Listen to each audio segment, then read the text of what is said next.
Hi friends, Mahanadi serial next பிரேமோ என்ன மாதிரியான twist ஆக்க போகுதுன்னு பார்க்கலாம். காவேரி ரொம்பவே சந்தோஷமா இருக்காங்க. விஜய்க்கு காவேரி தேங்க் பண்றாங்க. உங்களுக்கு எப்படி நன்றி சொல்றதுனே தெரியல.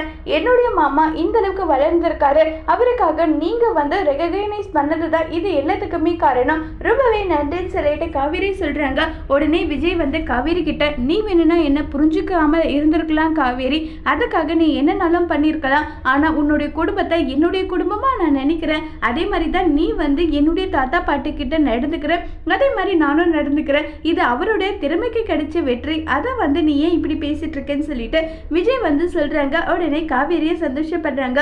கங்கா நேர விஜய் கிட்ட போயிட்டு, நான் உங்களை பல முறை பல விதமா நினைச்சிருக்கேன். முதல்ல பணக்கார திமிரை காட்டுறீங்க, திமிர் பிடிச்சுமா அப்படின்னால நான் நினைச்சிருக்கேன். ஆனா இப்பதான் உங்களுடைய உண்மையான கேரக்டர் என்னன்றது எனக்கு தெரிஞ்சிருக்குன்றாங்க. உடனே விஜய், இப்படி நான் மாறி இருக்கேன்னா அதுக்கு எல்லாத்துக்குமே காவேரி மட்டும்தான் காரணம். காவேரி என் லைஃப்ல வந்ததுக்கு அப்புறம் தான் குடும்பம்னா என்ன, ஃபேமிலினா என்ன, உறவுனா என்ன, அவங்களுக்கான உறவுனா என்னன்றது நான் அதுக்கு முன்னாடி என் தாத்தா பாட்டின் சின்ன உலகத்துல இருந்தேன். எப்ப நான் காவேரி கல்யாணம் பண்ணணும், அப்ப இது ஹோல் ஃபேமிலி என்னுடைய குடும்பமா ஆனதுன்னு நினைச்சேன். நான் தான் அவ்வளவு சந்தோஷத்துல இருக்கேன்னு சொல்லிட்டுலாம் ரொம்பவே ஃபீல் பண்ணி பேசிட்டு இருக்காங்க விஜய். அதோட இந்த பிரமவை முடிச்சிருக்காங்க.